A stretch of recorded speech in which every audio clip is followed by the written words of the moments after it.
Hello, good morning, good evening, good night. This is Empathetic Educators, and I'm your host, Naomi Toland. And oh my goodness, the chat has already started. My butterflies are happening. I'm so excited for what's happening today.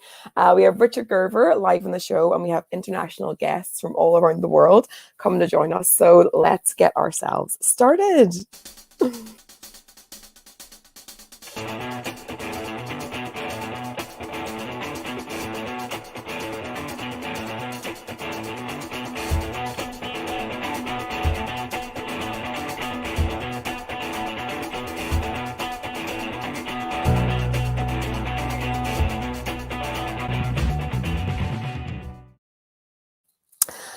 I am just having to take my own advice into consideration, breathing while it's all going on. And but I am just so excited to be here today. One of my true inspirations for education is on the show. I got to interview him last year, pre-COVID, and I can't believe how many things of his words are applying today. And it's just so exciting to be here. I've read this book, I think I'm on my 4th or 5th time reading it, and just come back to it every single time whenever I'm going through times of change, which is the title of the book.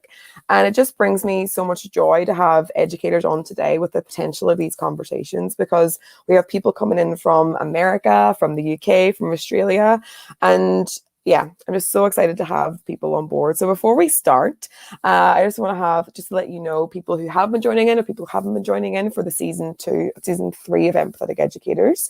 We are focusing on accountability and challenge. So when we're facing these times of change, how are we holding ourselves accountable? How are we challenging ourselves? How are we facing challenge?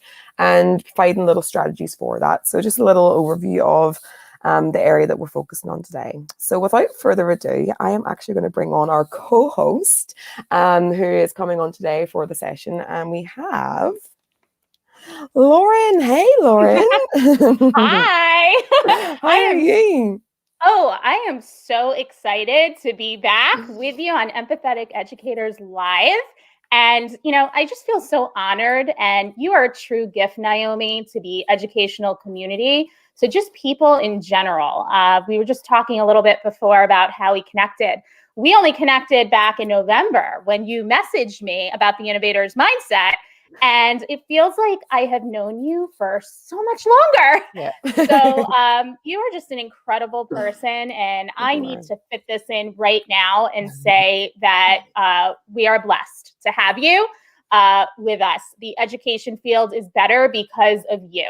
And the way you have this ability to just connect people and cultivate these really powerful relationships is truly terrific.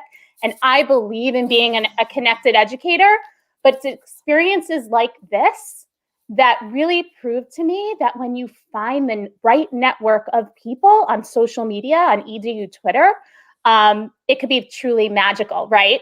So thank you so much for having me here. It is such an honor, and I feel so blessed. Thank you, Lauren. I love it. Like you say, thank you so much for those kind words. But like it's reciprocated. Thank you so much for like what you bring to the table as well. It's just it is crazy that it's in a couple of months that we but now we're just chatting like old friends. It's like I love it. And we also have people coming on from across the world as well. So if you are coming on and joining on live, you can put yourself in the comments. Let us know where you're from. Like you say, connected.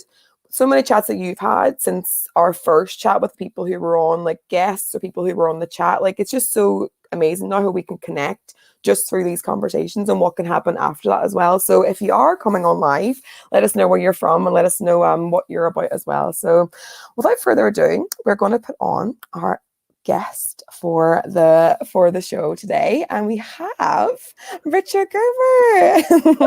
Hi, both. Hi. How are you? Brilliant to see you both.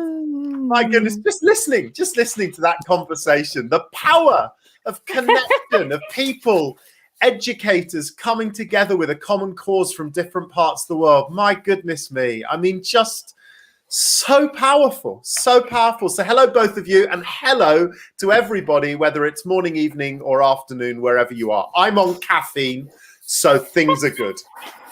That's good. Yes, we have you're in your evening time. We have myself who's 6:30. I thought I was going to be the earliest, but unfortunately, Jonathan is now at 5:30 in the morning. He had to wake up and join us today. So wherever you are in the world, we hope you got coffee. We hope you got some comfortability, and we're ready to get settled in today. Isn't that right? So we are so excited. I just have to say, Richard. Yeah. We're hearing a little bit of that feedback. Okay. I think it's fine now. Okay.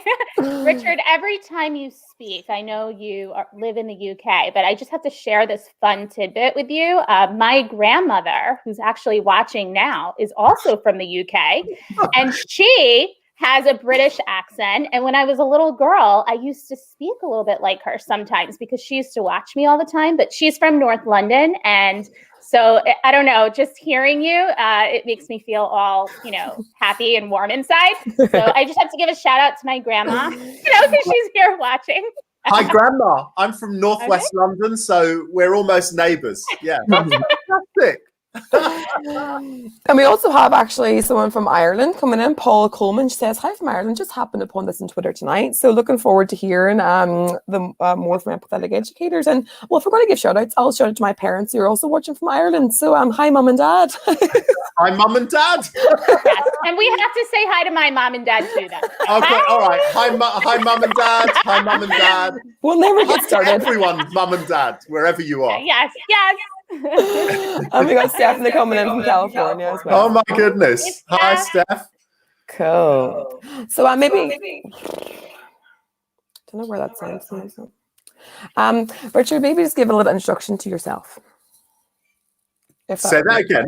Maybe just give a little introduction for everyone. Oh my goodness. Where do I begin? Look, I'm just a guy who has stumbled through his life. Usually, all the decisions I've made have been defined by love. That's the best way I can describe it, really.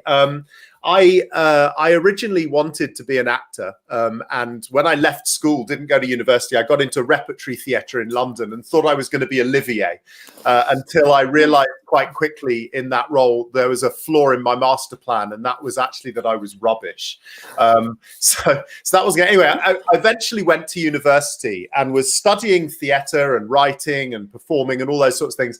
And met a young woman who I desperately wanted to score a date with. And she was training to be a teacher. And because I delayed my start at university, right? So she was a few years ahead of me. Anyway, bottom line is I scored the date. And I think I scored the date because she was training to be a teacher. And I told her over a drink in the Union Bar one night how amazing teachers were. Anyway, the relationship went on and it went from strength to strength. And she remembered that early comment. And when I finished my degree, she signed me up for a postgraduate course to train as a teacher. And that's how I got into education. And just so you know, we're about to celebrate our 28th wedding anniversary. So it kind of went okay. It went okay. How she stuck with me, I have no idea. But anyway, I became a teacher, and it was one of those amazing things because really, the first time I walked into a classroom, it was an epiphany, right? And it was one of those things where you just think, how did I not know this was where I belonged? And for me, that was going to be my career. And like all of us, I think, who work in education, you don't do it for glory. You don't do it to eventually write a book or do any of that stuff. You do it because you just passionately want to do the right thing by the young people you're privileged enough to work with. And again, lucky moments in that life led to a whole range of things. One being, I was doing some work. Actually, I'd just been seconded from being an assistant principal by local government to develop programs to remotivate demotivated boys in reading and writing. And I walked into an elementary school, primary school, no intention of applying for the headship. I'd only just got this new job. And I fell in love. I fell in love with this place. I can't tell you why. It was like, when you go house hunting and you can see hundreds of houses that look the same, but you just walk into one and you can imagine Christmas there. So that kind of happened to me. And I applied for the job of principal because they hadn't had a principal for 18 months. Long story. We won't get into it now. But they hadn't had a principal for 18 months. And I applied for the job and got it. Right? I was quite young. I got the job not because I was any good, but I discovered later I got the job because I was the only applicant. And the reason I was the only applicant was because the school was so bad, the government had slated it for closure, right? And I was the only one that didn't know that. And they told me just after I signed my contract. So that was Grange, where I became principal. I was privileged enough to be with an incredible group of people who turned that school round in the most remarkable way. And during that journey, quite early on, actually, in that journey, I met my friend, my professional dad, my mentor, who, this is difficult, but, you know, I met Ken Robinson before he became Ted Ken, right? I was very lucky, and I fell in love, and I think he kind of loved what we were doing a little bit, and he became my professional dad. I was incredibly lucky to have him there as my guiding hand, my critical friend. We might come on to this later.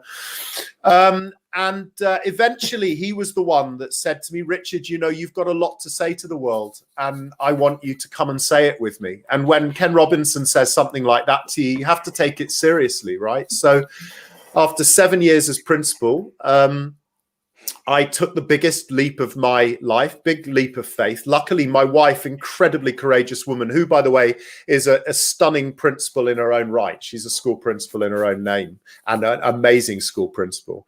And Ken both said, you should do this. And in fact, I think I can't remember if I mentioned it in Change, but it was my wife. I remember procrastinating about, should I leave? You know, I've got a mortgage and I've got a great job and I love my job and I love the kids and all this stuff. And, you know, because you can always come up with a million reasons why you shouldn't do something. It's much easier to actually do that. And my wife turned around to me one night, and I think it's the most powerful thing anyone has ever said to me, because I was having one of those, I was driving her mad. You know, I was going, oh, should I do it? Shouldn't, for a millionth time. And she looked at me and she said, Richard, you've spent nearly 20 years telling young people to seize opportunity and take risks. Are you going to be a hypocrite? And so that was the time came at the end of 2007, and I left my principal's job and began the adventure I'm on now. And that adventure has taken me all over the world, working with incredible people in amazing places, both inside education and outside of education. And I pinch myself every day that I've been allowed on that journey. And of course, you know, he's no longer with us, but if it wasn't for my professional dad, then none of this would have happened. So love, love, love. Thank you, Richard. I just have to say that when you say in the book, vision is vitally important to all of us. And a vision is often something that nags inside you and becomes so insistent that you must act upon it. You just made me think about that quote when you were telling your story, is that you are an educator, an incredible educator who has vision. You see the big picture, you get it. And so your wife is a very brilliant lady, because she saw this in you. And as your biggest cheerleader, she was the one who helped you take that risk. So thank you for sharing that in the book and right now, because I think that really speaks truly to who you are as a visionary, as a leader, as an educator, as a human being. So it's beautiful.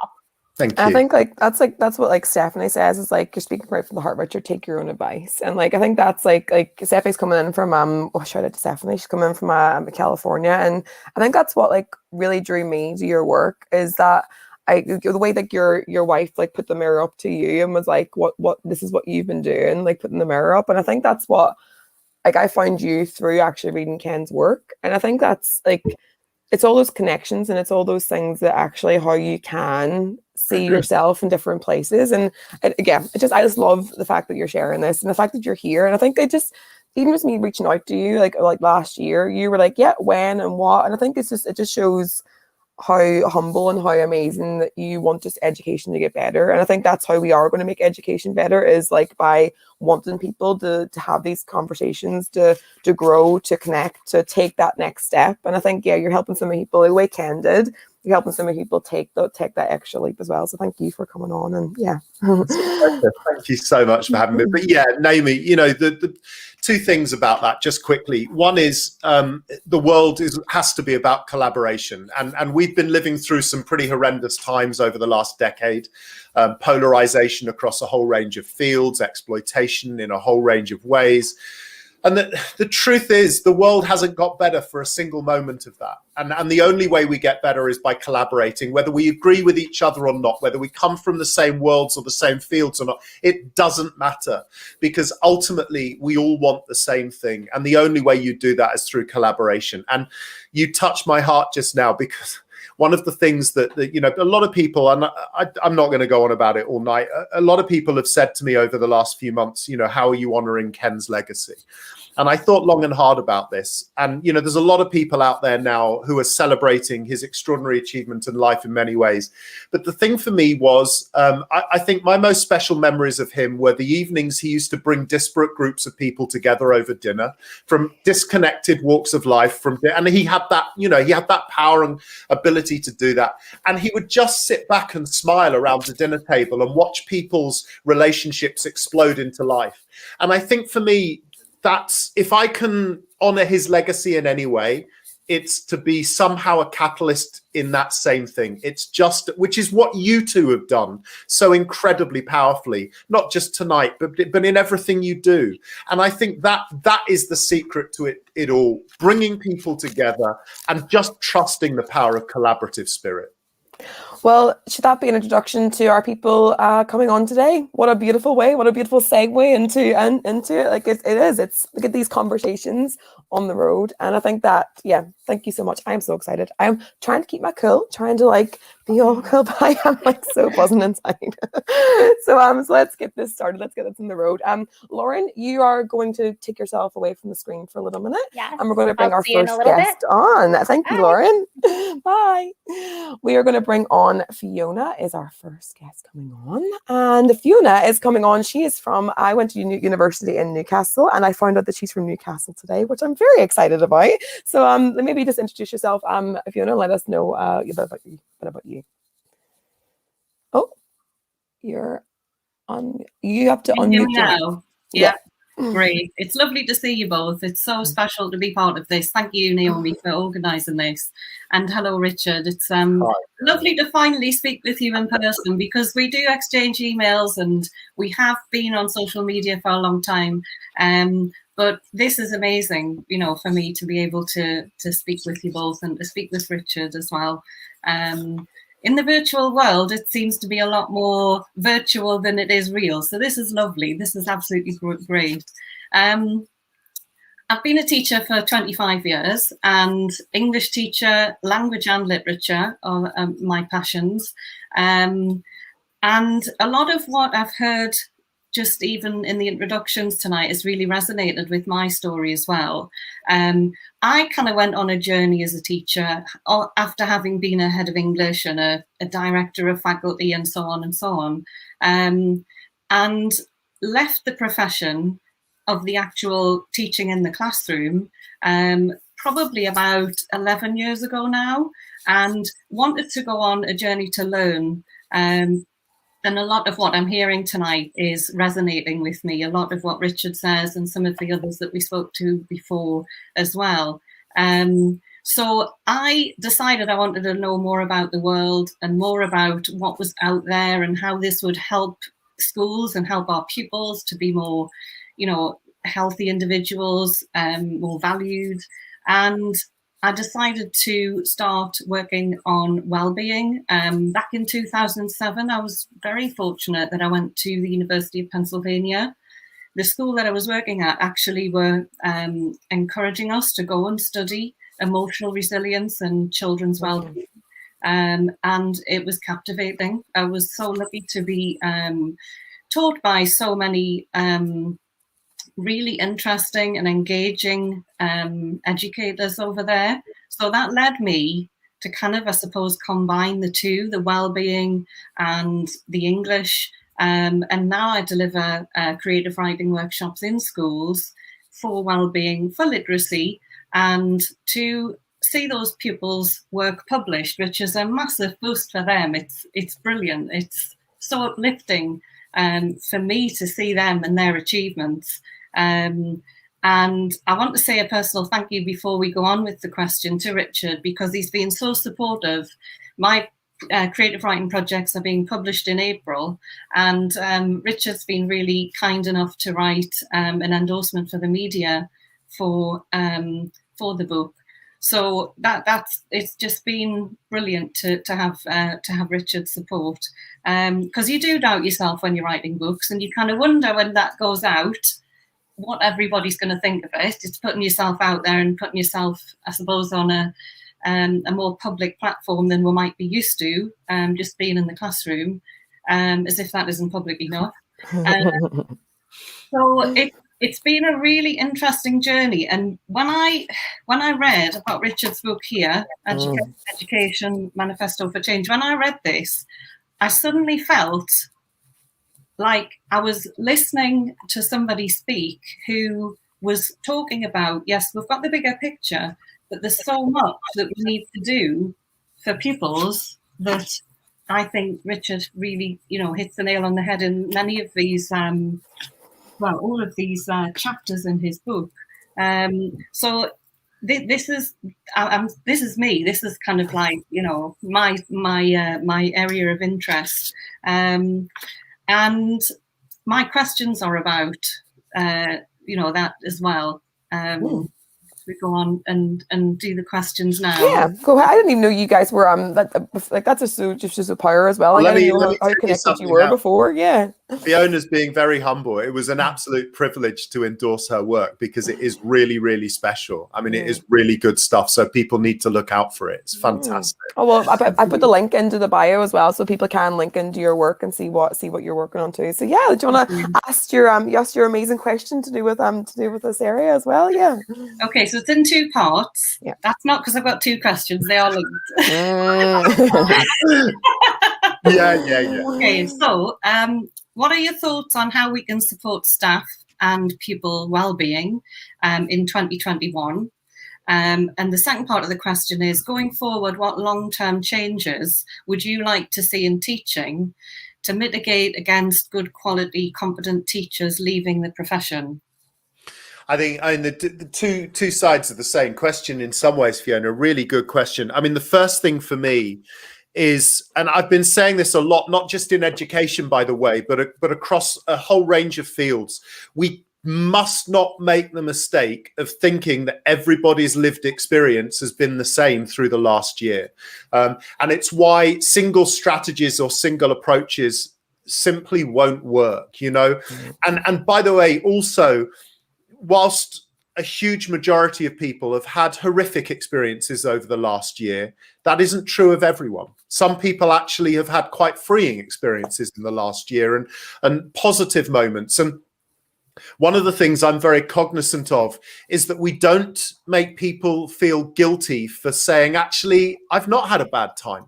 There've been really important moments of learning for me. And I think that's the first thing I'd say, that no matter what kind of experience you've had over the last year, whether it's been good or bad or indifferent, one of the things we must all be aware of is we've learned from those things, all of us, the good, the bad, the ugly. We've all learned, and we've all subconsciously evolved as human beings. So the people that we knew that went into this a year ago are not going to be the people that we reconnect with physically, or whether we have done over the last 12 months or whatever it is. We have all changed dramatically.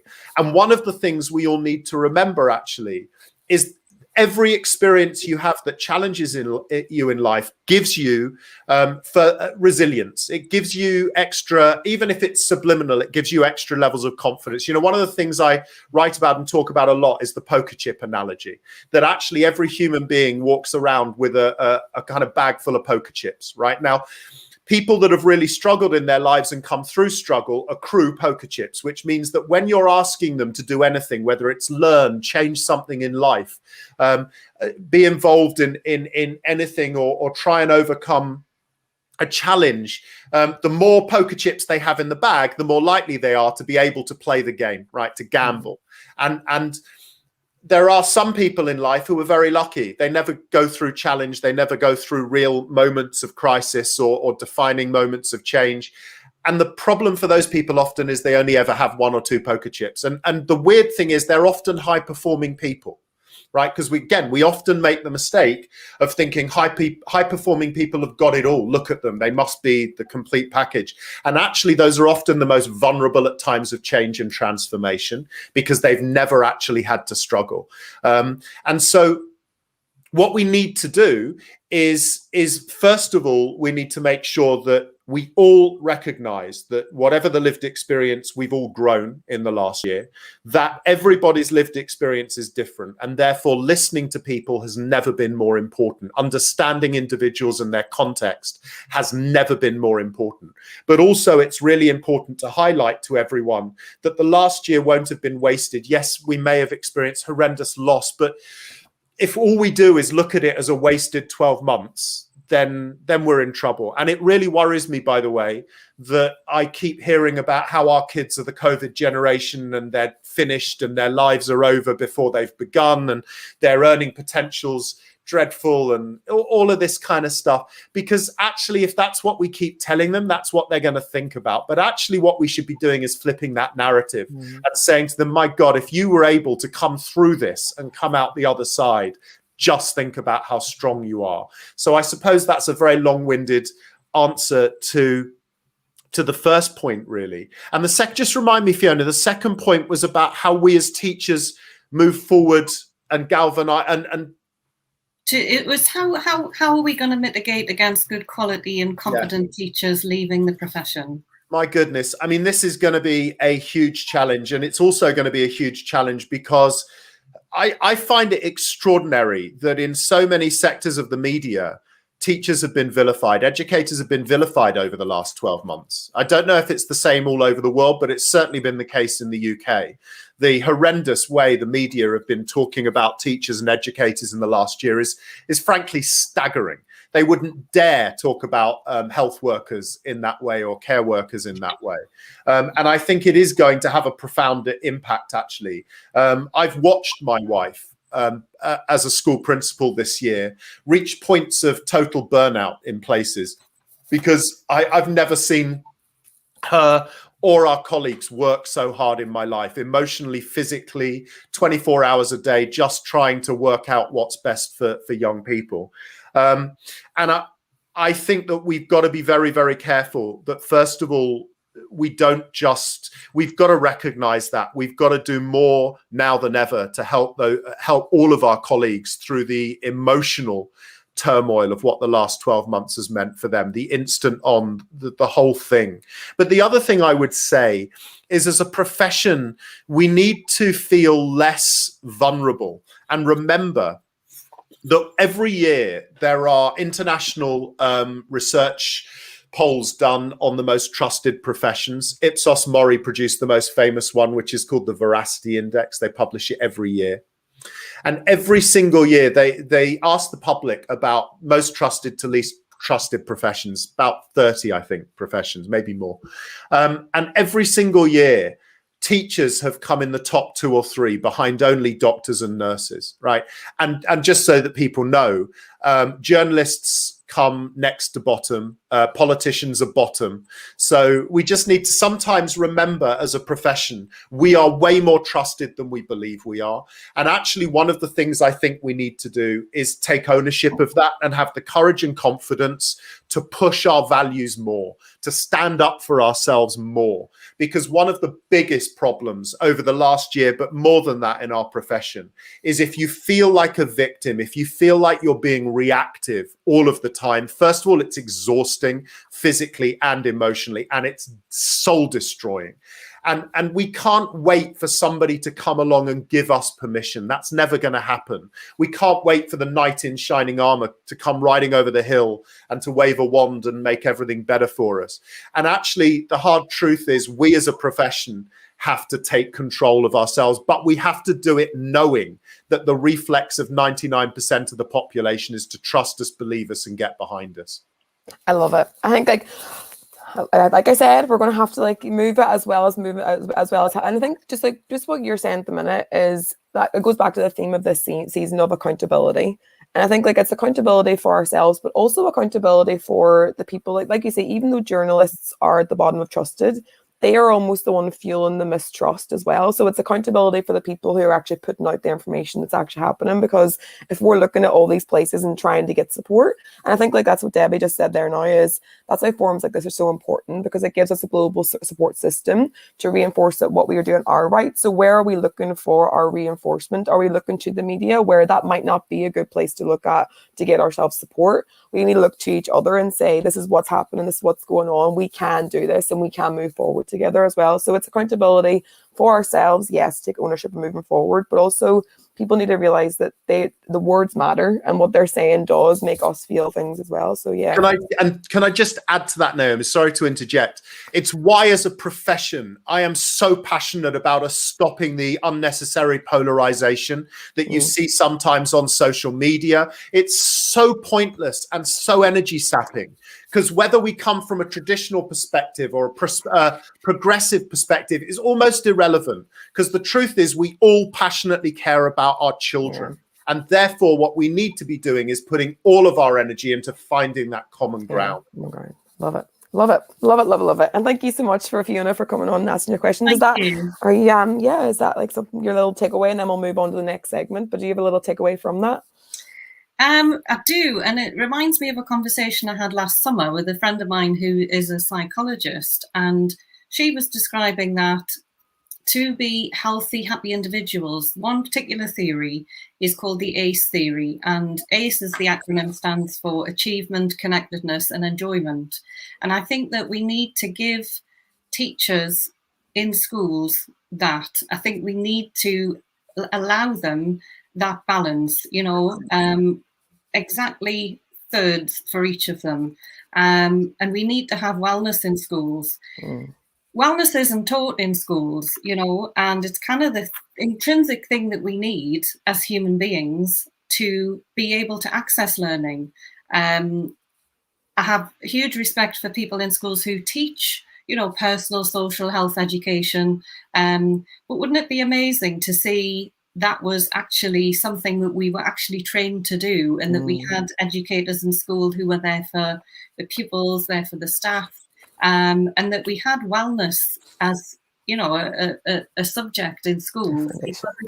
It's such an invisible thing that could be taught. It's kind of like, guess what I'm thinking, when you're teaching pupils, you're trying to give them a message about how they should be behaving, and all those kind of unspoken social intelligences, etc. And I think it would be easier, rather than letting them guess, it would be so much better, as Richard does in his book, to lay it bare, open it out, and have the conversation, make it part of their learning. And teachers would benefit from that as well. Yeah, making it visible. I think it's so true, and hopefully, people are asking for what you were talking about as well. So when you come off here, if you can go onto the YouTube channel and you can put your link in, so people can see what you are working on, because that is like that takeaway for what you're actually doing at the minute. So make sure to go on the YouTube channel, and I'll put the link in too for the bio, because that will be able to share as well. So yeah, thank you, Fiona, for coming on and letting us know. So I'm gonna sub you out and tag Lauren back in again. And hello, Lauren. I know we have to. We're going to have this problem again where we're having to enjoy the conversation, but also move it along. Enjoy the conversation, but we have to move it along. So it's that fine line that we're working along with, Lauren. Isn't that right? Yes, but don't worry, I've got you. I don't have the Oscars music, but I got you. Well, I'm going to sub myself out really quickly, and I'm going to put Jessica, our next person, coming on. Okay. Hi, Jessica. Hi. Hi, I'm happy to be here. I am so excited that Jessica Williams is with us, and I'm a little biased because you're talking about connections before, Richard, and how important it is to build relationships, even outside of your own professional learning communities within your own organization. We can break down these walls now, right, with technology and everything. And even you say in the book, we frequently sterilize our lives by creating silos around us and our experiences. Well, we don't have to create silos around us, because there's a whole world out there we can reach out to for support. Even during this time where we felt isolated at times, we haven't. At the same time, we've connected more than ever. And Jessica Williams is one of those people I connected with through the power of a professional learning network. We've been in Voxer groups together and book studies together. She's a terrific educator. So Jessica, would you please introduce yourself to everybody? So excited to have you here. Lauren, I am so excited to be here. Thank you so much for this opportunity. I agree that this COVID time has kind of isolated us in a sense, but at the same time, the technology has grown so much that it really has brought a lot of people together, and in really deep ways. Like a lot of our book studies have brought us together in very emotional conversations, very personal conversations. So I'm really grateful to be here. And Richard, I am so honored to be here, to be able to speak to you and talk to you and ask questions. I'm just very grateful for this opportunity. So thank you. Oh, my pleasure. Honestly, I'm the one that's honored. Seriously, I've just sat here like a kid at Christmas thinking, wow, this is amazing. Us too. Jessica, would you tell everybody what you do and where you're from? Yes. So I am currently a director of curriculum and instructional technology. I took this position in January of last year, so somewhat new to the role, in Long Island, New York. So before that, I was an assistant principal. Before that, I was a social studies teacher for 9 years. So have always been in the education field, have always known that I wanted to be an educator, and I love the job and the work. So very grateful. Okay. So I think now is a good time to ask your question, Richard. So part of this is a little bit of a personal interest because of some of the doctoral work that I'm doing. So I after listening to so much of you, and actually after I wrote down a lot of what you said just prior to coming on here, but I love the positive outlook that you have and your perspective of flipping that narrative. And I'm just looking at what I read, that opposite of that deficit thinking. So part of the work that I'm doing for my doctoral program is really talking about equity, and particularly in our advanced placement program courses. And I am interested in a lot of what you talk about, of moving toward that culture of assumed excellence. And just wondering what your thoughts are for us to move toward that culture of assumed excellence, because it's one that is so important. Yeah, well, I mean, it's a really interesting thing, just to give people a bit of context on that. What I found certainly over the last 14, 15 years, and a lot actually since I left education, was seeing so many generic similarities in other fields, by the way, and it talks to what you were both talking about. We assume that in our own silos in education, we're unique. Our problems are unique. Nobody could possibly understand. And then you step outside. And the weird thing is, everybody else is dealing with exactly the same issues, but they all think they're dealing with them and they're unique, right? But one of the things that's fascinating is when you look at the way organizations are organized, traditional organizations, and education is absolutely at the heart of this, often because of the top-down way that the structures are kind of progressed and put on us. Most organizations are developed under something called the assumption of incompetence. In other words, that people will only do their best work if they're managed to do their best. A bit like a car will only go forward if you press the accelerator pedal, right? So we assume that you have to press the accelerator for people to drive forwards. And schools are run that way, very much. Teachers are managed that way. Policymakers manage educators that way. And to an extent, we then fall into the trap of managing our students that way. So we assume that students, not us, but the bigger study assume that students are born lazy, that kids will only work if they're made to work. If we as teachers will only do our best if we're made to, if we're somehow put through performance management programs or target setting programs that will make us do our best. And what I've seen over the last 14 or 15 years across the multiplicity of environments I've worked in is that just creates fixed end games, right? It creates fixed points. And that's very natural, because if somebody is being judged against a fixed end point, then they will do everything in their power, put all their energy into hitting that fixed end point, right? Rather than going beyond, rather than going round, rather than excelling. And so that's very much what the assumption of incompetence is. People, if you assume people are incompetent, they'll work to the level of expectation. Whereas when I've had the privilege of visiting some of the world's most dynamic organizations, whether they be in business, education, sports, whatever it is, what I've seen are incredibly dynamic cultures where they operate under an assumption of excellence. So a great example is Google, right? Where at Google, the philosophy is we're recruiting the best people in the world. Our job isn't to manage them so they prove to us they're doing their jobs.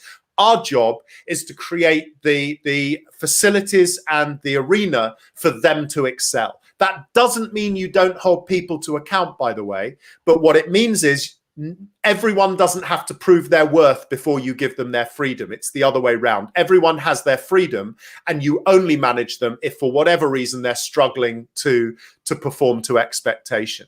Now, the core to that, Jessica, is this. You can't flick from one to the other quickly, because if most of us are used to operating in a culture of assumed incompetence, and if you remove that structure, because a lot of people now, we've been raised that way since we were children, find it quite comforting to know that actually somebody else is accountable if we don't get it right, or if we don't hit targets, right? And as a culture, we do that. Oh God, I'd love to, but it'd be great, but I can't because this, right? And you can't then turn around to that person and pull out the safety net and go, now we believe you're excellent, go and be excellent, because actually it's terrifying. It's really terrifying for people to have to step into the spotlight when they've never been in the spotlight. So the trick is understanding where you are in terms of are we operating an assumption of incompetence? How far towards an assumption of excellence are we? And then slow steps moving from one to the other, because otherwise you can do more damage than good. I don't know if that answers your question, really. It absolutely does. Thank you so much. Pleasure. Yes. And there is no end game in education. No. Education is continuous and constant. We're continuously learning. I think I've learned more probably in the last almost year. This is my 15th year in education. Than I have in my 15 years of education. And, I think that we have to trust each other. We have to, I believe in distributed leadership. Some of the best leaders I've worked with believe in that philosophy, and they recognize the gifts that others bring to the organization, and they elevate those educators, and they have them share, and they have them collaborate. So there is so much value when we're operating under excellence. We can see those gifts in others and then help unwrap those gifts, right? And I do think that teachers have been put on a pedestal lately, which I'm happy to say, because I think parents are now seeing how hard it is during the whole remote learning experience it is to teach children, right? It's a tremendous responsibility, but it's extremely rewarding at the same time. So having the community trust us, our leaders trust us, understanding that we're on the front lines as educators doing the work, right? And we all have the kids' interests at the heart of everything we do at all times. I have never met an educator who hasn't been rowing in that direction, right? We might all have a different way of getting there, but together we're better. So I love what you said, Richard. And really connections, and I say this all the time, are cornerstones to our hearts, right? So as long as we're connecting and collaborating, bringing those people together and celebrating and elevating each other, I think we're in the right direction. So is there any reflection you'd like to share, Jessica? Yeah, there's I love the part of that it is terrifying if you take out that fixed end game of a place to reach, and that that there does need to be slow steps to get there, but at the same time that people are accountable if you're not. And you also had said something else that I had listened to, of that accountability piece too, of how do you know your kids? How are you delivering to them? Prove to me that you're meeting their needs. Like that piece of it, all of it speaks to really reaching that excellence, the assumed excellence, and bringing out. And Lauren, I agree with you that everybody has value, and everybody brings something different to school, and we need to elevate, bring that out in people. Just to add, Jessica, you're absolutely right. It's one of those really simple dialogues that, in a way, is one of the great challenges, I think, for leaders in education, because I will always say to teachers, wherever they are in the world, whoever they're teaching, prove to me you know your kids, which is what you said. Mm-hmm. Prove to me that by knowing your kids, that's why you're delivering what you're delivering. And how do you know it's working? And I would say to any teacher anywhere in the world working in any system, if they can actually confidently go through that cycle of dialogue, then as far as I'm concerned, they're doing an outstanding job. And if we give teachers the confidence and courage to be eloquent in that way, I think teachers can shine even more brightly than they do now. It's beautiful. I absolutely agree. Thank you so much. My pleasure. Thank you so much, Jessica, for your questions. Such a great discussion. Thank you. Of course. Thank you, Lauren. And Naomi, I think we are swapping again, right? it's like how do you get people? It's like I don't know if anyone watches Graham Norton, probably not, but Graham Norton kind of puts people out of a chair, and then it's like you get thrown out of the screen, and then you're back in again. But it's all through kindness, guys. It's all through kindness. Absolutely. We're empathetic. We're empathetic educators. Love it. Just before you go, I think people, Sean, we have Sean Gelliard on as well. Sean. And he said, Hi, Sean. Yeah, beautifully stated. Connections are cornerstones for our heart. Like it is. It's so true. And I think you suggested that book from Simon Sinek of the Infinite Game, and I've also got that. I got that recently, and it's a really great book to say about. It is that mindset shift, like exactly like you said. Like we can't just tell people to think this way if that's not what they're used to thinking, and it is just supporting them in those tiny little steps actually going forward. So beautiful work, guys. Now, Lauren, I think you I'm going to chuck you out of the screen now, please, and you'll be coming back very soon. See you soon. And we have coming up now Jay, so I'm going to let Jay come on the screen, and he's going to be coming on. Hello, Jay. Hello. Hi, Jay. Okay, hold on. Just getting himself, on the screen, getting yourself sorted. Lovely. So, hello, Jay, Richard. would you like to share just a little bit of I'm holding my nerves, okay? Amazing. You're doing fantastic. It's fantastic. Okay, I'm Jay. Hi, Richard. So, I guess you already have an idea how I discovered your book. I'm actually based here in the US, in New Jersey, and I'm doing a service work at the moment. I'm a home health aide. And if you're gonna ask me how did I get into this job, I don't know. Okay, it's just sometimes try will throw at you. And I remember something because you talk about in your book about luck. And I remember that it's like an opportunity, and you try to abuse it. Whenever there's like a opportunity that life would throw at you. Okay, that's it. Mm-hmm. So my question would be, because you talk about change. Is it something kind of universal or territorial? Meaning that if I'm actually from the Far East, but then is it gonna be different if I'm actually from the West? The approach that you actually have to deal with change. Yeah, I think it's a really interesting question, Jay, and I think it's a lot to do with. I think there is definitely a different perception around change in different cultures, but I think there is a universal truth, right? And so it's not that there's a massive shift in the perception; it's in the intensity of the perception, I think. But I think ultimately, when you think about our adverseness to change, why so many people feel reticent and nervous about change, it's because to some level of degree, no matter where we come from in the world, But again, you'll see the cultural amplification of this. We are all educated to seek out certainty from a very young age. And actually, this is where my interest in change came from, as you'll know from the book. You know, having spent a lot of my teaching career, fortunately, in elementary schools with nurseries and getting to hang out with really young children, the one thing I really noticed was there are no kids under 5 who are scared of change, right? I've never met an 18-month-year-old child who's undergoing therapy because they can't cope with the rate of change in their lives. And that really fascinated me.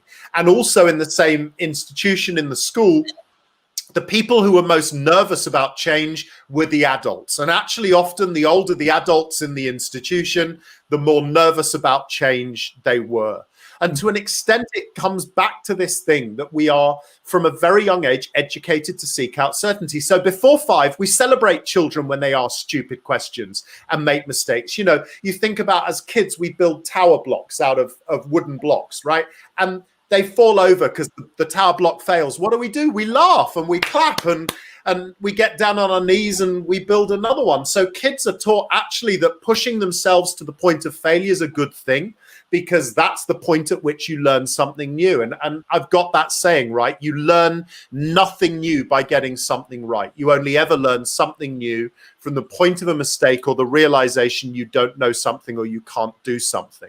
But what we do as we get older, and this is where the cultural amplifications come in different parts of the world, is we become so fixated by success. Lock it down, lock it down. If you've got a direct, follow it. If you're good at something, get your head down, do the best you can in it. And as we get older, then we get steered into, right, pardon me, that's going to give you the most certainty in your life, so protect it.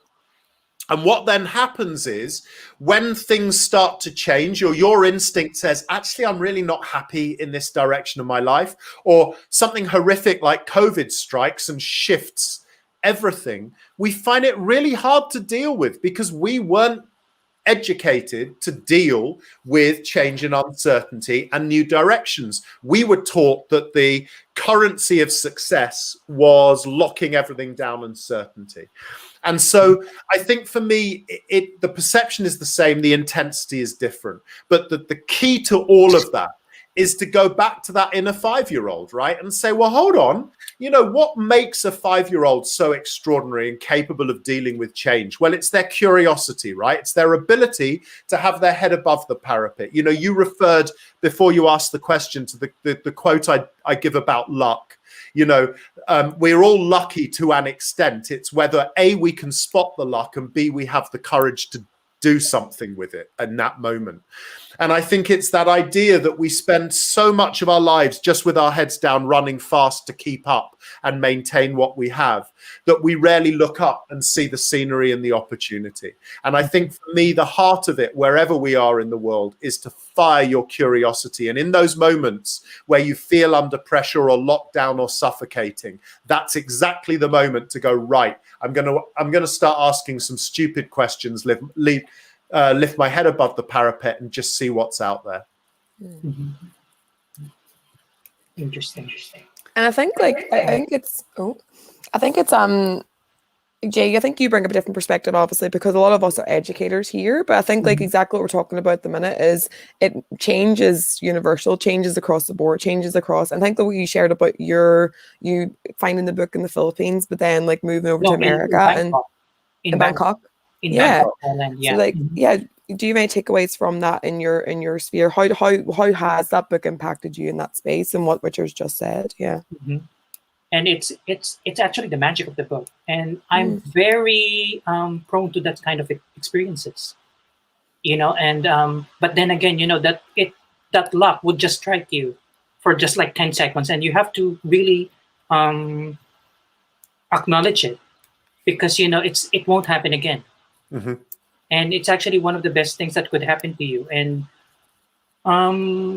it's one of the, you know, like the few moments, you know, it might be few for other people, but I have lots of it. And, you know, your book, Richard, I mean, as I told you, I mean, it traveled across the world. Let me tell you like that, you know, I'm from the Philippines, then from Bangkok. Then I brought with me when I was actually like trying my luck again in Australia for 9 months in 2015. Now I'm back. I'm here in the US. Now I'm talking to you, and you're in the UK.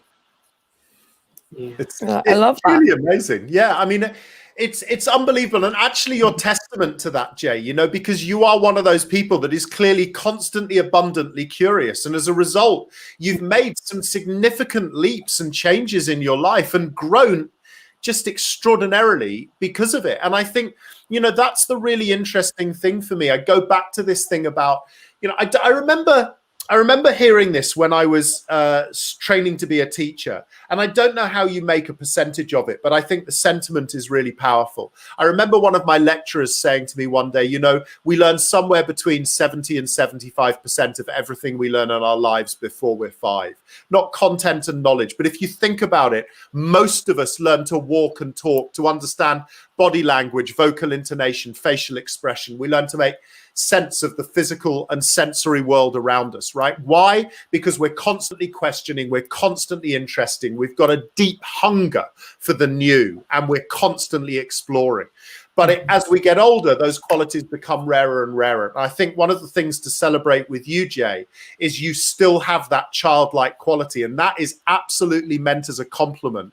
And it's why you've managed to have so many experiences in your life and continue an extraordinary journey where you're growing and learning all of the time and changing. And I think in many ways, you're a great role model for others out there to say, you know what, it's okay, go do it.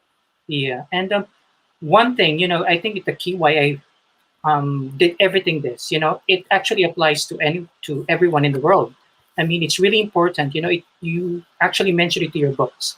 Relationship is very important, whether if it's like a work relationship, you know, like, or even a personal, you know, in that sense, because no matter what you do, I mean, how successful you are, I mean, relationship would actually would define you. You know, it's very personal in a sense that, you know, it's totally like your ID, your trademark in whatever you do in life.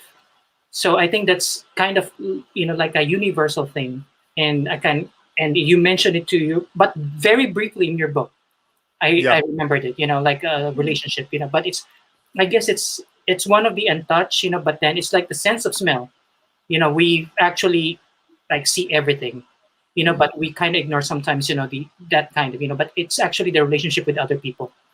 Thank you, Jay. You know, I think that's why I wanted to get your perspective, because obviously you are bringing like all those different areas together. So thank you, Jay. It's really good to have that, and it's really great to hear like the book, same as me, the book has traveled all around the world, like, and it does, like it has so many different takeaways from those different spaces. So it's really great to have you involved. And I think what my big takeaway from it is like you say, it's luck, but also you can create your own luck. So you're creating yourself to, like, it's accountability. It goes back to accountability again. Like, how are you putting yourself in situations where you can then connect with other people, like build those relationships and that kind of thing. So yeah, thank you so much for coming on, Jay, and sharing your experience. So thank you. Okay. You did it. Yeah, exactly. Even that, like, you were nervous before you came on, but you still took that action and still took that risk. So thank you very much. It's brilliant. So nice to meet you, Richard. You know, I might encounter you again. I hope so. And I don't want to plan it. No, we'll see. I'll see you somewhere in the world. Somewhere in the world. Yeah. I want to be surprised again. Okay. Thank you, Jay. You about my postal address via DM on Instagram. Yeah. Okay. Perfect. I'll send you. Fantastic. Thank you, Bye, Jay. Bye. Bye. I'm bringing Lauren back on. Like, it is. I hate that, like, trying to get people off, but it is, like, it's so good to, like, create those experiences. Hey, but it goes back to, like, that serendipity again. Like, I think serendipity, but also you create your serendipity. So it's like, if you're putting yourself into those situations, exactly like we have today. Me and Lauren only met in November, and like Jay, I contacted him, and he was like, yeah, like that it's. I believe in luck, but also I believe that you create that space as well for the luck to happen. So it's cool. Cool. I'm going to bring on Natasha now. I'm going to get myself chalked off, and I'm going to bring Natasha on. Hi. I am so excited that can we hear you? Yes. Can you hear me? Yes. Okay, I got a little worried for a second. I am so excited that you are here, Tasha. Her name is Natasha Nurse, but I call her Tasha. And Richard, you should know that talk about connections are cornerstones to our hearts. Tasha and I worked very closely together over the last few years. We were instructional coaches together in the district that we work in Long Beach, New York, in Long Island. Shout out to Long Beach. And, you say something in your book. I feel like I have to introduce Natasha this way. I'm going to just share this quote. You cannot thrive alone. Innovation and creativity, in order to be realized, are collaborative processes. The most important professional growth cannot take place in isolation. We need to be stimulated, challenged, and supported. And Natasha is one of those people for me. That saying, great minds think alike. Well, they also think differently. Yeah. And she has challenged me and pushed my thinking in ways that other people have not. And I just appreciate you so much, Natasha. She is one of my biggest supporters. And I am just so happy you're here to have this energy in this space with you tonight. Richard, for you to meet Natasha is a blessing, like it was for everybody else. So Natasha, would you introduce yourself, tell us where you're from, even though I said that, what you do, and share your question with Richard. All right. Hi, Richard. Hi, Natasha Nurse. I'm a third grade virtual elementary teacher. And I did, of course, have the privilege to work alongside Lauren. And we have like the best relationship. She pushes me, I push her, and it works. But I have to, first of all, I have to thank Lauren and give her a shout out, because she pushes my boundary for me to extend my boundaries. And you've got to have that person in your corner, like you have, Richard, your wife. And then I wanted to give a shout out to Naomi, because she provides this safe space to share and reflect. And Richard, I need to thank you. I have gotten to know you through your work. I want to thank you for your humility, kindness, and passion. You lead with that. And that makes you who you are. I see you sitting right here, and I may not know you personally, but I can tell you're a humble person, and a humble person makes for a powerful leader. So thank you for that, Richard. Thank you so much, Natasha. You're welcome. You're welcome. So here's my question. Before I even ask the question, you mentioned everything that those who are in power or position do. If it's managed, it's this human nature for those to act towards those targets. So it ends up leads to a culture of complete consensus. It inhibits the opportunity to innovate and push. Only the most dynamic survive. So here's my question for you. How can teachers be successful leaders and innovators if their environments may not be setting them up for success? That's a really, really great question. And I would say there are a number of things, really. I think it goes back to something I've spoken to already today, which is we have to trust ourselves more. We have to trust our professionalism more. One of the things I think, and I don't mean this as a bad criticism of teachers, because in a way it speaks to our natural humility as a profession, Natasha.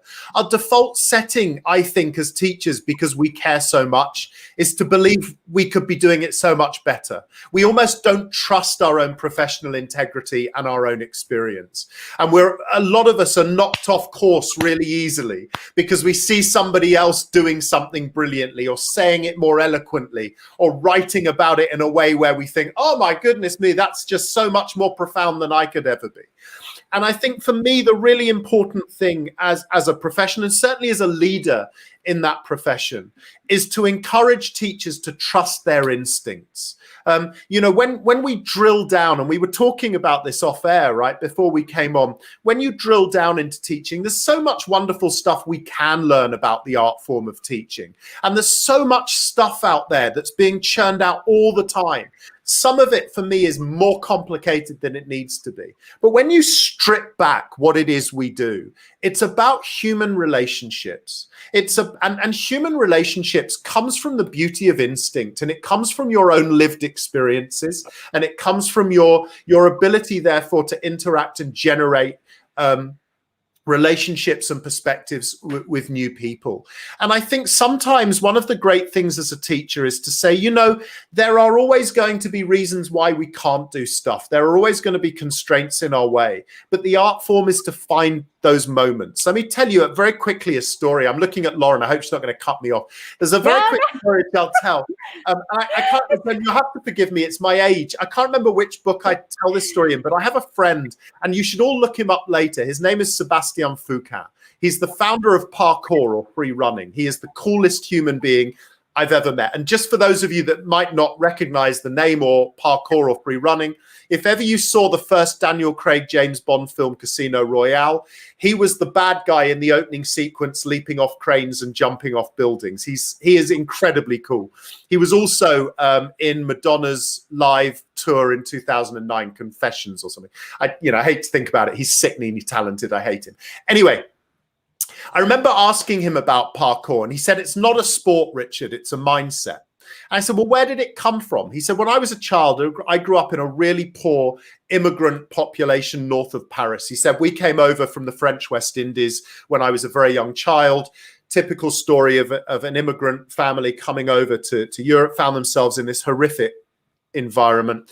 He said, and I was surrounded by concrete as a kid. And he said, but I was always a kid that just went off on flights of fancy. I had an amazing imagination. He said, I remember one day sitting outside my apartment block. And for the first time, he said, as a young child, I saw the shaft of light between two of the buildings.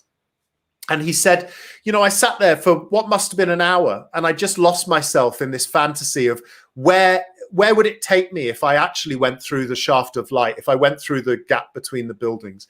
He said, and I just went on this. He said, and that's how parkour began. Because he said, most people in life obsess with buildings. He said, when was the last time you walked through an urban landscape and rather than looked at the buildings, looked at the spaces between them? Because the spaces between buildings are beautiful. He said, the problem is most people are too busy looking up at the concrete. And in a way, when he was saying that to me, that's exactly the answer to the question, right? We could always look at the buildings. I'd love to, but that would be great. But wouldn't it be brilliant if I could, but the point is we never look hard enough for the little spaces. And the point is the spaces might not be profound or big ta-da moments, but actually the best thing we can do is encourage each other as teachers to find a little gap and then have the confidence just to imagine stepping through it. Because for him, parkour is about the beauty of the journey. You find your way through one gap, you'll find at least one more gap. And that's how you continue the journey. And I would say the same thing as teachers. It's all too easy for us to look at the massive reasons why we can't, but in your own classroom, in your own kingdom, with your own professional judgment, integrity and instincts and authenticity, there's always an opportunity to try something new and just drive forward your own practice.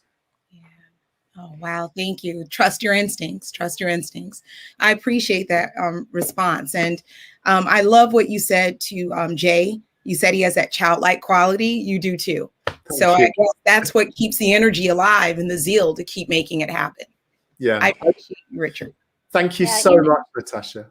And life is this beautiful journey, right? There's so many ups and downs. We've all had our ups and downs. We all have our stories, our hidden stories from within, right?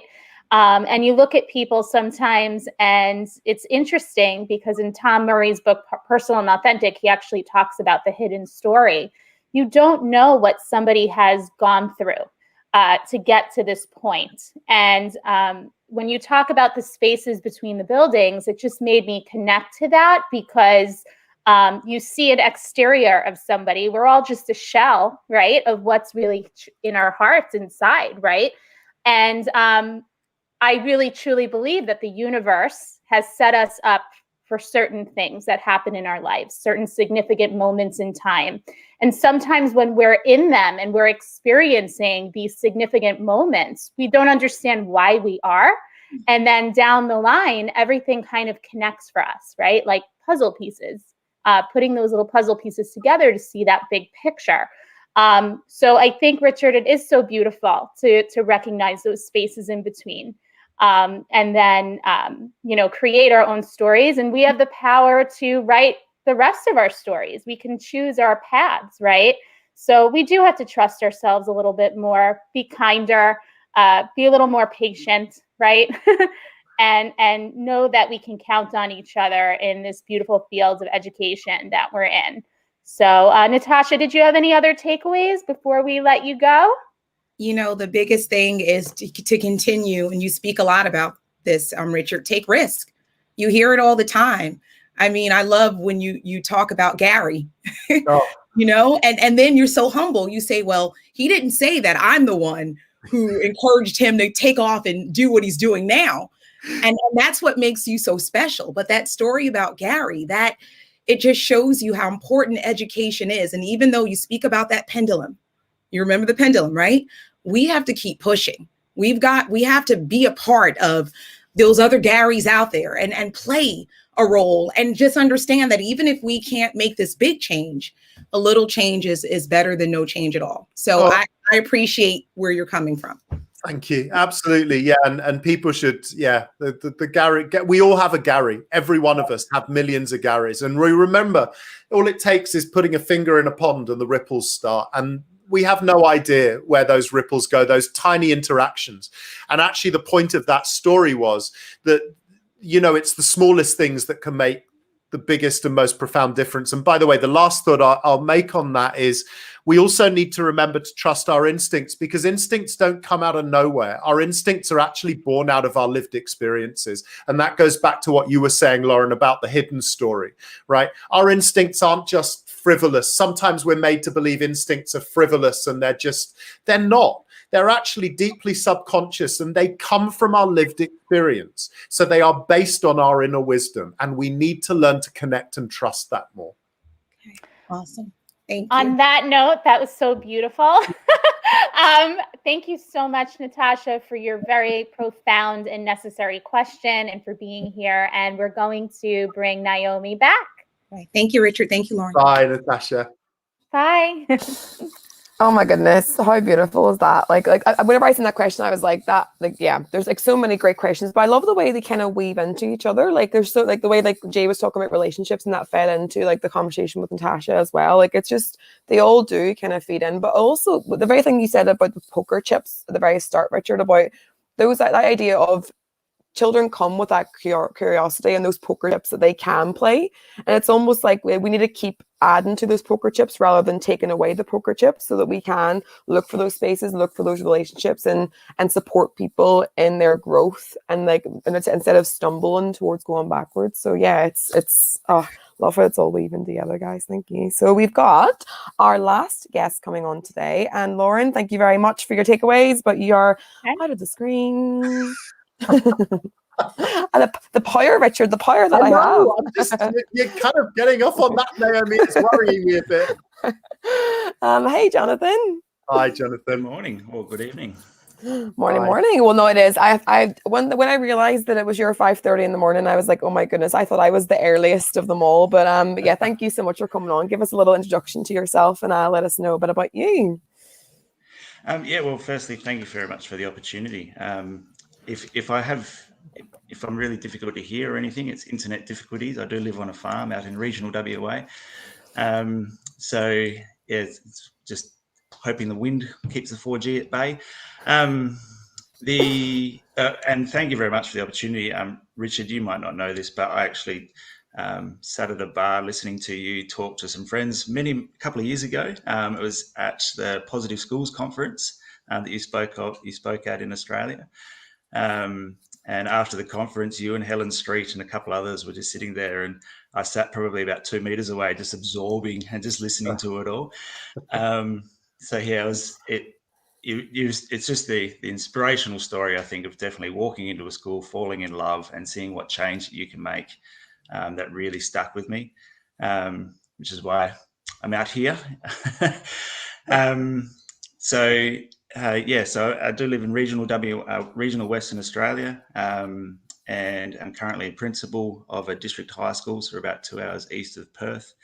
I feel almost guilty because we've been so lucky, I think, that being in regional Western Australia, the way that our government, I think, has handled the COVID response as well. We probably only had, certainly March, April, May last year, the most difficulty and then we've been pretty much normal since then. So I do feel for everybody overseas. It's quite a lucky place that we get to be in.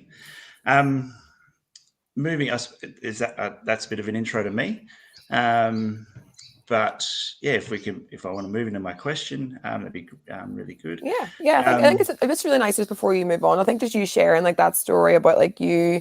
How it, again, it's just that serendipity, like what you like then, and then I heard about what you were doing and when you're in your area in Australia, and it really does link towards each other, like that kind of idea of how this all comes together. And you even hearing about Richard in Australia, like it's cool to have. Thank you for sharing your story. So yeah, I remember sitting in that bar on that night, really clearly in my head. It's a weird, as you were describing it, I was thinking, I can picture being in that, and you know those moments where in your head you're kind of going through virtual reality, looking around the room.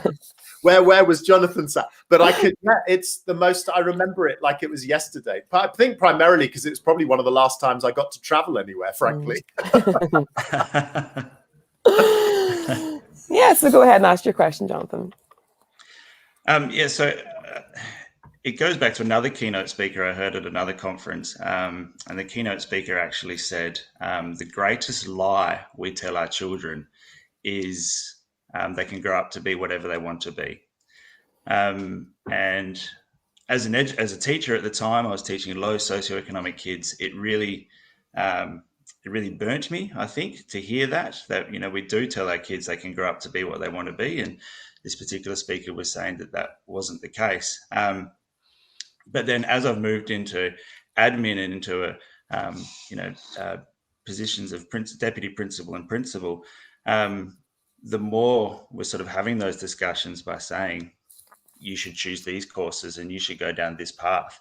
I'll refer to my notes just to make sure that I'm saying the right thing, because I see education as a way to break the poverty cycle. And however, we're encouraging our kids to go down paths because we think they won't succeed in maybe what their dream is. No, you're not going to succeed in that path. I think of students with quite significant learning difficulties.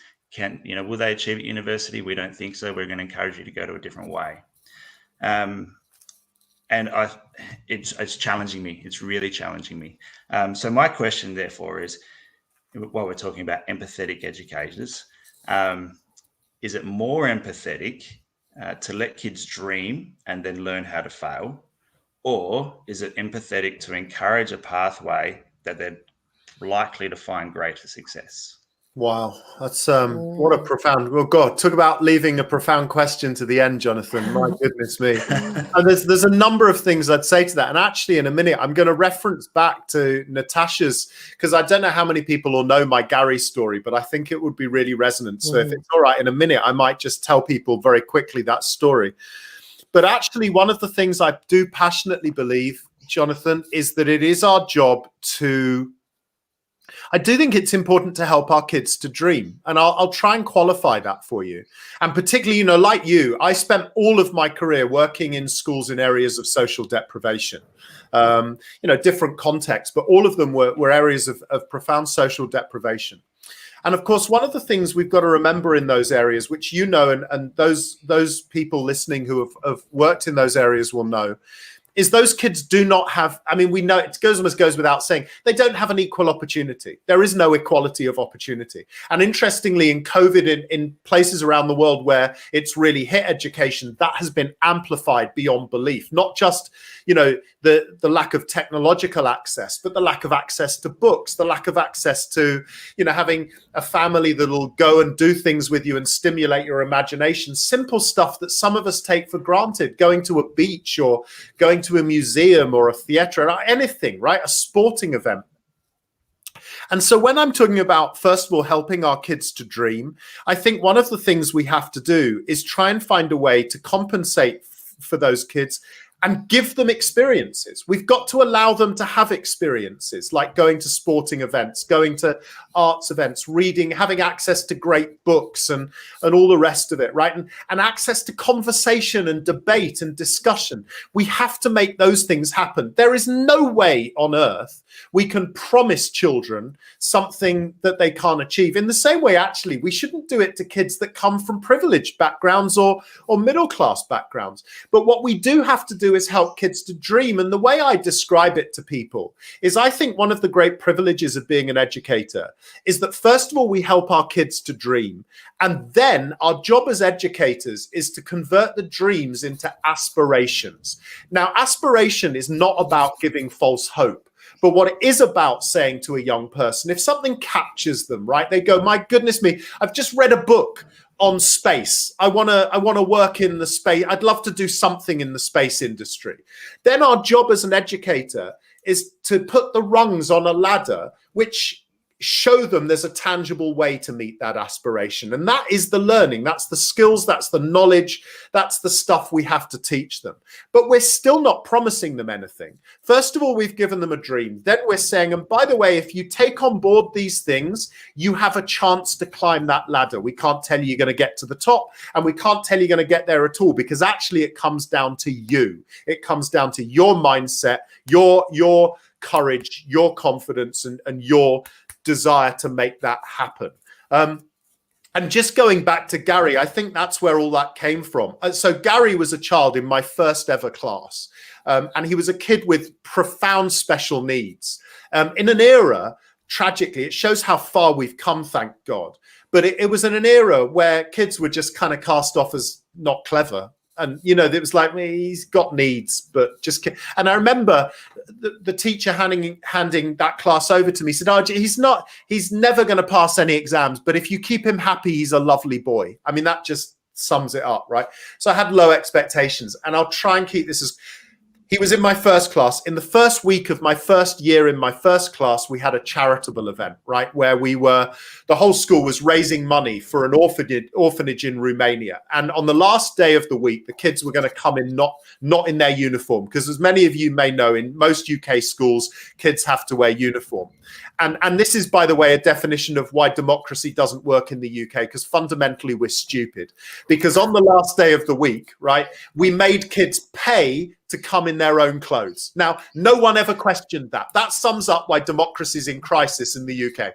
No child ever questions the morality of having to pay to wear the clothes their parents have already bought them to wear, right?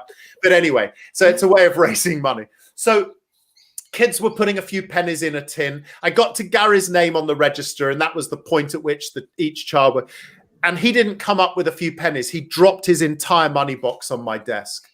Anyway, later I worked out there was nearly £100 UK in that money box. Now, that was a kid from a poor family in a tough community.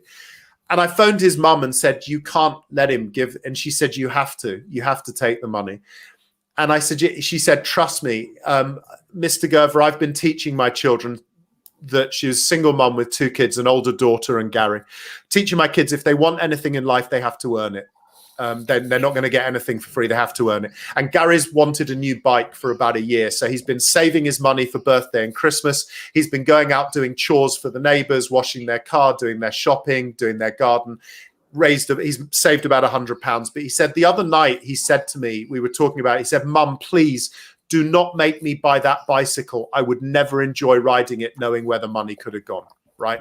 So there's a mindset thing. Anyway, I knew he was a special kid, but the curse, of course, of being a teacher, and particularly in elementary, is those kids disappear from your life at 10, 11 years of age, and you very rarely see them again. A miracle happened for me when I wrote my first book, Creating Tomorrow's Schools. I told that story, and somebody connected me to Gary when he was a man of nearly 30, which is just a miracle. And we had a coffee together. And I said, what happened in your life? He said, well, it won't surprise you to know that I didn't pass any exams. He said, but I got myself into college because I kind of found a course that I really wanted to do, and eventually got myself into college.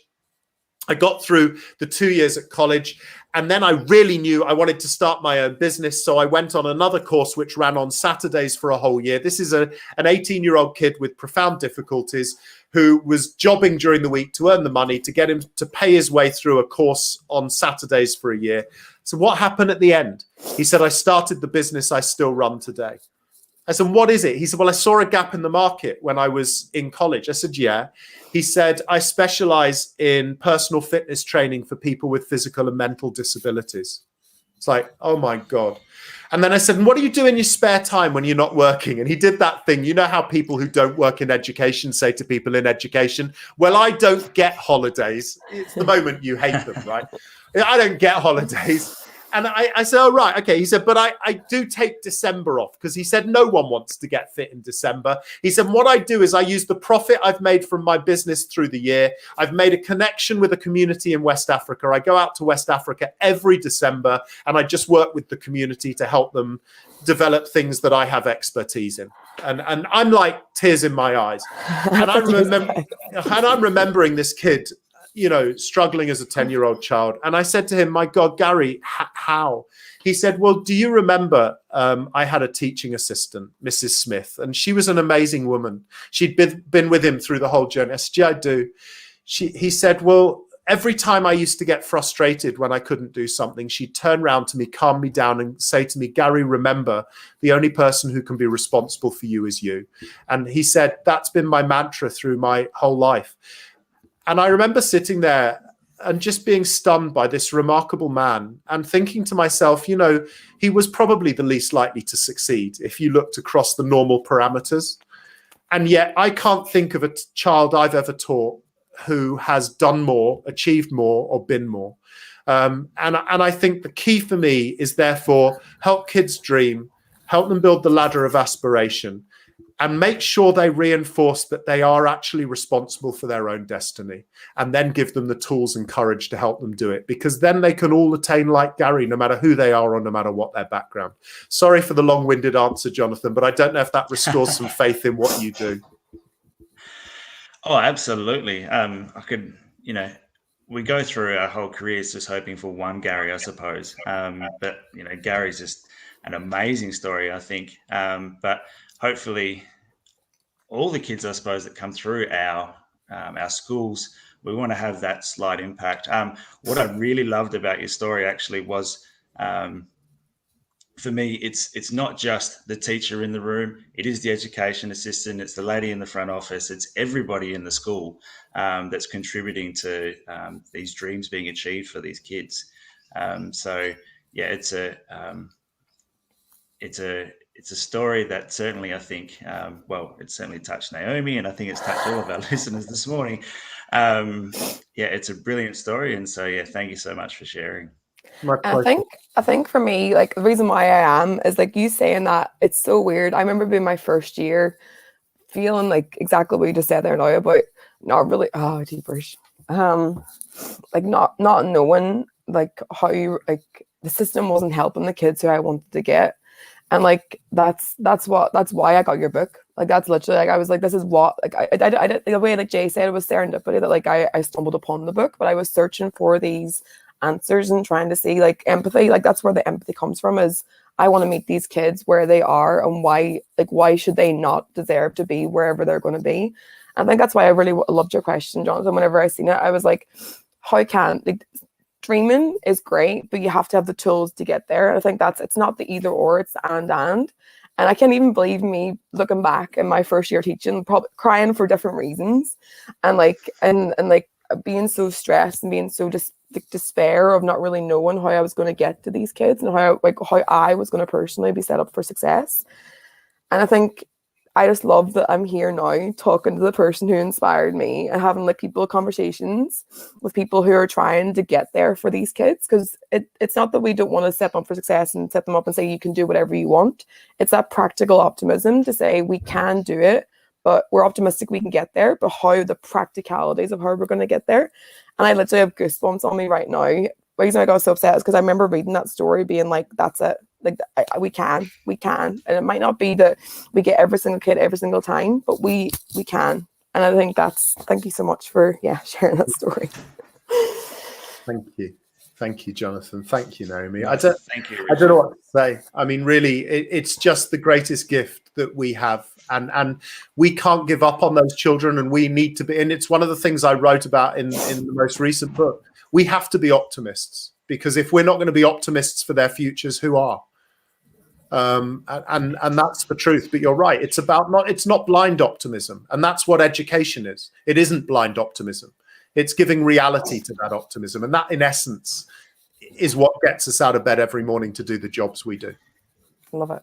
Beautiful. Thank you so much. Oh, that's bringing it all together and just having this all, like, I'm going to bring everyone back on, because that is, yeah, it's been a beautiful, beautiful session all together about all us coming. So I'm going to bring us all on to the screen.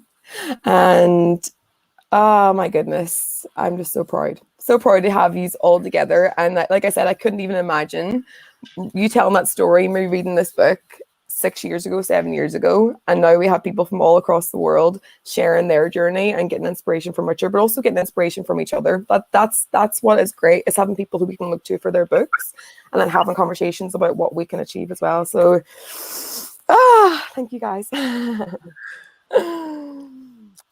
So I'm going to put on, we're going to have a little, we've had loads of emotions. Well, I'm on an emotional roller coaster, but we're going to try and bring it up as well and have like a wee game at the end. So we have Ivo Hanan, and he is one of my great educational friends, like we said, building those relationships.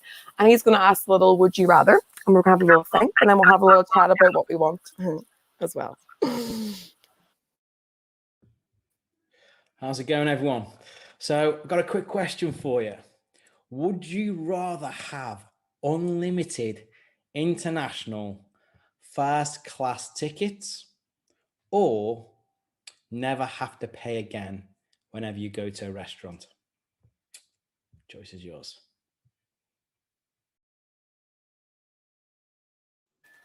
I think this question means even more now, because we haven't been able to travel in so long. So it's like we're really dreaming here for, like, it is a dream that we're latching onto. So yeah, maybe we'll maybe come to who wants to start. Maybe Richard, we'll give you first, and then we'll see who. Like? You know, the first thing we all do, right, when we hear questions like that, which is the more worthy, which makes me the more worthy, right? Which is the one that's actually the politically. I don't care. I've been stuck in my white box long enough. I want unlimited first-class travel for a number. One, I want people to see me turn left. And two, frankly, the food in the first-class cabins is as good as any restaurant. So anytime I want to go out for a meal, I'm getting on an aeroplane first class. I'm waving at everybody else, and they know I'm going to have a better time than them. So I don't care anymore. Anyone else agree? Everyone else want flights? I have to tell you, we traveled to Paris maybe 3 years ago, and I have a best friend. And it was three: my husband, my daughter, and I, and my best friend. She had first class seats, and we had extra room seats. We were right behind the first class. So they're bringing her all the champagne and slip-ons and a nightgown, and we're sitting there like, oh my God, we're not experiencing that. So Richard, I have to agree with you. First class all the way.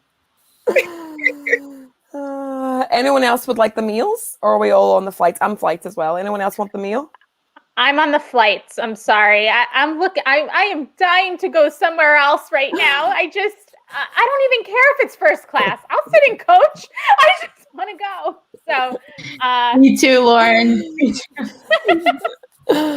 Definitely. Oh well.